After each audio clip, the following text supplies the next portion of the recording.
it's Christine with Moonshine Safari and... Anthony with Moonshine Safari. Woo! And we are up to episode 2 of Outlander first season. The series. The actual series from Starz. Yeah. This episode pretty much will cover, if you've been listening to the chapters, you'll know, but this episode will pretty much cover chapters 4, 5, 6, and 7. There's a little bit of crossover, which I'll kind of try to point out, but that's kind of how it summarizes a little bit. So the episode opens with Claire and Jamie in the courtyard of Castle Leoch. This is after they've had the battles. She's first come through the stones. She had the battle. She's already fixed Jamie's shoulder a couple times. He got shot. Just everything. Took his shirt off 14 times. I think just once. Oh, okay. But hey. She's standing in the courtyard they say her shift, because it's that dress from essentially the 1940s that, as far as the Scots are concerned, is a slip. It's the undergarment. It's not considered a dress. Mrs. Fitz comes out to try to help everybody and welcome everybody back. She's told everybody to go get some food. She said get whatever they need, get a bed, get food, whatever. And Jamie introduces her to Claire and says, "This is Claire. This is Mrs. Fitz. Do you want me to spring her?" And Jamie's going to try to excuse himself and go get some sleep. She's looking at Claire like, oh, what you doing out here in your underwear? Right. Why are you here? Who are you? What kind of woman are you? Correct. Yes. And I think that I really like the person that portrays Mrs. Fitz in the show. Yeah. I think she captures the personality really well. She's giving her the judgy eye, for sure. Yes, totally. She's looking at... And then Claire looks back at her trying to act like she's not humiliated or embarrassed, like she's still... Which she totally is. Haughty and prideful. She is in her dress, and she's been ripping pieces off. True. To fix... Jamie. She could almost build him a shirt. She almost could. And she could take it right off of him. Touch his scars. Anyway, I'll stop. No, I won't. So Mrs. Fitz says, I like the line in the series, because she goes, "Well, let's go get you something a bit more." Well, a bit more. I love that. I love that line. Yeah, because she doesn't have much on. She doesn't, as far as they're concerned, she doesn't have much on. I mean, she's covered, but it's thin. Not covered. Exactly. Yeah. It's almost like, I would think, a rayon, maybe. They might even say it's rayon in the book. Did they have rayon back then? I doubt it. Polyester blends. Claire, she tries to keep Jamie from running off, because she explains that he needs to come too. He's been injured, and she needs to dress his wound. And so Mrs. Fitz is actually kind of surprised. She goes, you know what to do for that? And Claire's like, yeah. And this is where a little bit of a difference comes between the books and the show, because in the show, Claire pretty much takes over and tells Mrs. Fitz what's going on. In the books, it's pretty clear that although Claire has some ideas about the botany thing, she's gotten a little bit of education over it. She's still...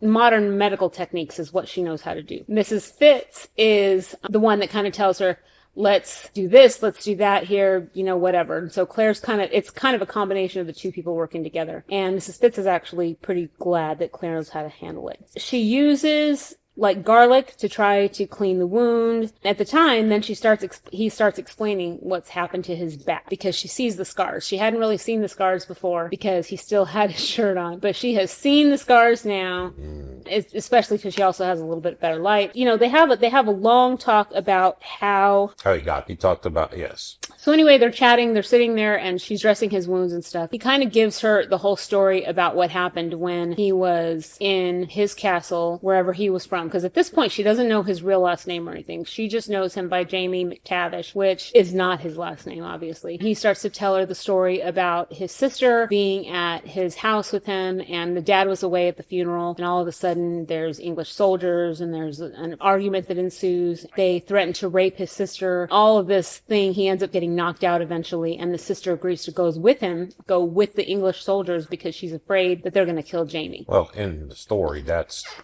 Black Jack Randall. Yes, correct. He's the one after he starts. And you recognize him in the show. You recognize him from the person that Claire first meets when she goes through the stones. So we already know this person is not a good person. We do not like him, and he really likes to beat people, and he really gets rapey. Nice guy. He's told her this whole story about being flogged, and essentially he was beaten. He got 200 lashes, and they actually had to split that 200 between two. Otherwise, it would have killed him. So the doctor steps in and says, "You can't do another 100 today. You'll have to wait a week till he gets better, that he won't die when you whip. Yay for the doctor, apparently. Afterwards, something happens where Claire mentions her husband. Somehow the word husband comes up and Claire starts to cry. And Jamie asks her what's wrong. And she says she's thinking about her husband. So she asks, he says, he assumes, so your husband's not alive then. And they're very careful about the wording. Basically, Claire says, you're right, he's not alive. So the idea is that the idea that the Scots are going to take from this is that he's dead. She's widowed. Right. But he's not even been born yet. But he hasn't even been born yet. But she can't really tell them this at this point. She's just like, yeah, he's not alive. That's all she's got at this point. He also tells her not to be afraid because, he hugs her and he's trying to comfort her and all that stuff. But he also tells her not to be afraid of him and not to be afraid of anyone else when he's with her. But she says, well, what if you're not with me? And I like this part of the show as well because it portrays this well. He goes, just remember that you're in a place and you're English and it's not good to be English where you are. You got to remember that. Right. He's kind of trying to give her some advice, but he tells her, I'm going to go. You need to get some sleep and you need to get something to eat. And the first thing in the morning, she is woken up bright and early by Mrs. Fitzgibbon saying that she slept the day away, which is like 5 o'clock in the morning. It's kind of funny. And you can tell she looks like she got hit by a bomb. Her hair's going everywhere. And she's like, I don't even know. Mrs. Fitz is putting some broth in her hands and then she's taking it out and she's trying to get her dressed and there's like 18 layers of clothes that she's got to put on her. This is when she says about the brasier. That's right. Yeah, she takes her slip off or whatever she's got and she's just got like bra a bra and like, I don't know, underwear like or something. Half slip or something underneath. Something weird on. Some Fitzgibbon looks at her weird. And she goes, well, it's a brasier and it's from France. And she's like, oh, that explains it. That figures. Because I guess the French were weird back then. French. It's French. Of course it's French. Of course it is. When Claire finally gets dressed, Murtaugh, in the show, Murtaugh shows up at the door and said, let's go. And he's going to go take her to see Colum. It's a little bit different than the books. In the books, Mrs. Fitz takes her. It's no big deal, but that's how it works. So Murtaugh takes her to Colum's room. Claire's in the room and she's looking around. There's a lot of bird cages. It's a nice room. And she's just trying to look for dates on something because at this point, she's telling herself that she's gone back in time, but she doesn't know to when. And so she's trying to figure out who's king and stuff like that. I always think, why can't you just make it vague? Why can't you just say His Majesty? You really have to say His Majesty so-and-so. I think maybe Claire makes it a little bit more complicated than it has to be, in my opinion. But anyway, so she finds something and it tells her that it's April of 1743. So when she left, it was 1945, and now it's 1743. It's 202 years before she should be. So as Colum walks in, this is the first time she's seen him. She sees that he has really painful bowed legs. It looks terrible. They did a really good job on the show making it look like that was on him. It didn't look CGI. It looked really good. So he asks her, how did you come to be with my men? And she starts to tell him this story that she had been making up while she was working with Mrs. Fitz to get dressed and everything, because she thinks, I better have a story ready to go. He doesn't seem too sure about her story. He does not real sure about the idea that an English soldier would be going through the countryside assaulting English female travelers that look like probably highborn women, because Claire, the way she speaks and everything, she doesn't look like a peasant or anything. He doesn't seem too sure about the story, but he basically tells her, he can help her get back to where she wants to go. He says there's a traveling tinker coming through soon. I will also say that this is different than the books, because in the books, he never really gives her a timeline on when and where she can get back to her people. He just says, you don't got to be in such a hurry. Let's see how it works out. The show, he tells her, yeah, in a few days, there's a traveling salesman, tinker, whatever, coming through, and you can probably catch a ride with him back to Inverness, which is as close as she can get with a town to the Stones. She's not real happy. That's as close as she can get it, so she's going to take it. So she figures she's just going to have to spend a few days, try to lay low, which, by the way, she doesn't do. She's happy to think she can get back to the Stones and try to figure out how to get back, because that's the only thing she can think of at this point, is to get back to where she came out. So she's walking through the castle. She sees Dougal outside playing with a little boy. This is different than the books. She just sees him playing. It's a sword play game. He's having a good time. When she goes in to have dinner with everybody, Dougal sits her by Colum. Dougal sitting on the other side of her. Kind of makes an entrance. Everybody kind of turn around looking at this English woman who's all of a sudden in the middle of the castle. They're not used to her. But they kind of go on about their business. They're drinking wine. In the books, again, there's a difference between Colum's wine and everybody else's wine. Colum's wine is double strength. You find out that later. Colum's wine will kick your butt. Claire can hold her liquor, but it's still heavy-duty liquor. They start to chat. She meets Colum's wife. She asks about how Mr. McTavish is doing. Colum's wife is not sure who that is because, well, that's not his name. Dougal says, it's just Jamie. And she goes, oh, what happened to him? And so they kind of talk about that. And you can see a little bit of the tension between Dougal and Colum. Dougal does get in line with Colum's decisions, but there is a little bit of tension there because there's a little bit of a power struggle, although not really, because when it comes right down to it, Dougal will do what Dougal needs to do. It's there, but it's slightly less obvious in the books, but it's still there. So a little boy comes up. He's got red hair. In the episode, Claire says hello. She introduces herself. She says, I saw you playing in the courtyard with your father. So again, this is different than the books. In the books, she's much more quiet about things. She doesn't just burst out with things. But in the show, she says, I saw you playing with your father. There's a little bit of a hint that the liquor is influencing her to have a little bit more of an open mouth than she might otherwise. Not really, but...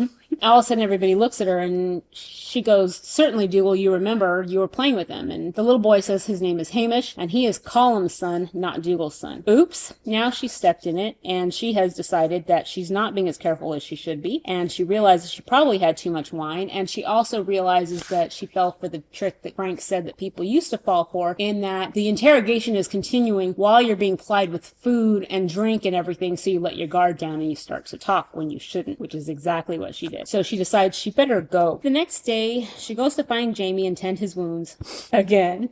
And they chat about the price on his head. And they also have a conversation about the fact that he's been charged with murder. And he says it's not true. They have this whole conversation. She still hasn't actually tended to any bandages on him, which is interesting. She must be sitting on her hand. So she's leaving the paddock. And this is a little bit different than the books as well. In the books, she just knows she's being watched. In the show, she actually knows who's watching her. So she's leaving the paddock and she sees Rupert standing there, and he starts to follow her, and she kind of confronts him, and she says, are you following me? And he goes, yeah, but I'm going to do what I'm told to do, so right. You might as well get over it. So then in the series, again, she's way more mouthy. She goes to confront Dougal. She's kind of yelling at him, why are you having me followed? Why doesn't he even trust me? Graham McTavish in the show is excellent. I love the way he portrays Dougal. He actually turns around and goes, yeah, I don't trust you. I think you're a spy. So she goes, well, whatever. I'm leaving in 4 days. She's going to try to be boring for the next 4 days. And Dougal's like, what do you mean you're leaving in 4 days? And she goes, oh, didn't Colum tell you? Being a snot there, by the way. Didn't Colum tell you? He is letting me leave with the tinker that's coming through. That was probably a mistake if you look at the show and the way the show goes. Then she's just going to help Mrs. Fitz. She's going to, like I said, she's going to try to lay low, and she's out in the garden. She's pulling some stuff. By the way, this does not happen yet in the books. This happens in chapter 8. For now, in the series, episode 2, she's actually out in the garden. She meets a woman. All of a sudden, this woman's name is Gayla Dunk. Gayla clearly knows herbs because they kind of start chatting. Well, did you know that this herb does this herb does that? Mm-hmm. What's interesting is, and I just found this out not too long ago, Gayla Duncan is actually a historical figure. There was a woman named Gayla Duncan that was burned at the stake, I believe, in the 16th century for witchcraft. So this character is kind of maybe because she does inspired by that one. I understand. The books she threads historical people or people in superstitious lore kind of thing. She threads them in there. It's kind of a cool. After her and Gayla stop talking about the herbs, she says, I'm going to see you in the hall. Later on, she's in the hall. It's basically like a court. It's very formal. Everybody shows up formally dressed, and Colum, being the laird of the castle, is the one that's settling disputes and things like this. Galus is the one kind of telling her what's going on because most of it's being done in Gaelic. In the books, it's Mrs. Fitz because we haven't met Galus yet. So Galus is explaining, hey, these people are coming up. They had a dispute over this, and she's explaining kind of what's going on. They don't really show in the series Claire being accepted as a guest at Castle Leoch because that's one of the things on the list of things to do in the hall. They don't really show that in the series, but that really does happen in the books. Also, what happens is, all of a sudden, after some of these decisions, a man brings a young girl up. And this is where we first, in the series, meet Lyra. I can get into the whole spelling of Lyra again, but whatever. Galus Dunk is explaining to Claire that her father has accused her of looseness, and he wants her punished. When Colum decides that he's going to go ahead and have the girl punished, all of a sudden there's a dispute from somewhere in the back, and Claire realizes it's Jamie. And Galus is explaining that Jamie is asking to take the girl's punishment. And Claire is offended by that because she already knows he's already injured. Does he really need to be hit more? Doesn't matter what, of course, Claire thinks because the offer's already been made. They do accept for him to take the punishment. And so he goes and he basically gets beaten. And the idea is that he's going to get beaten until they draw blood, which is usually when the nose gets broken. And he just has to pretty much stand there and take it because he's agreed to take this punishment. So afterwards, Galus gets her out of the hall and takes her to the surgery, I think. Claire is cleaning him up and he asks, why would you take the punishment? And he says it's easier for him, that they won't forget it with her.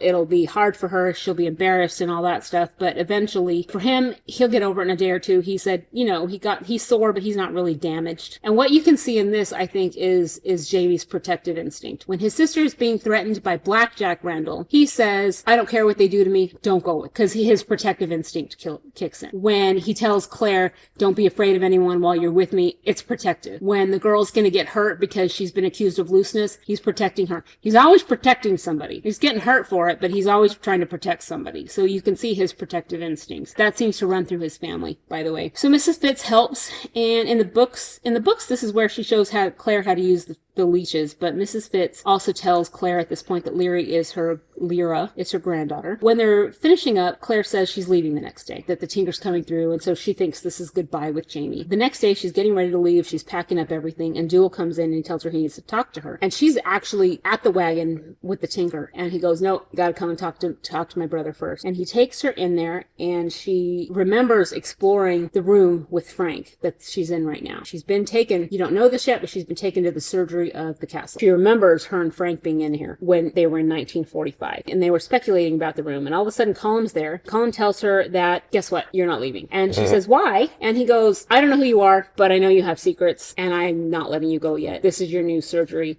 Welcome to Castle Leoch, is essentially what happens. And he's not going to let her go until he knows who she is and why she's there. Okay, and that portion is actually how episode 2 ends, and so you're really solidly at the end of chapter 7 in the books, and the end of episode 2 in the show. Galus Duncan, again, there's some crossover. It doesn't exactly work. Galus, and we met a lot of people. Colum, Jamie's always getting hurt. Always. And taking his shirt off. Always having to take his shirt off. Claire's wanting to get back to the Stones, but clearly she's not going back anytime soon. Is there anything I am missing? I don't think so. I think you very well detailed it all out. I did a good job. All right, so next time we're going to be on chapter 8, and then I'll go until we get to the next episode that's due for the show. So I hope you guys are enjoying it. Let me know. Yep, have a good one. Go to moonshinesafari.com and check out the rest of them if you haven't, or our merchandise that we have there. Thank you. Get 1 or 3. Yeah, exactly.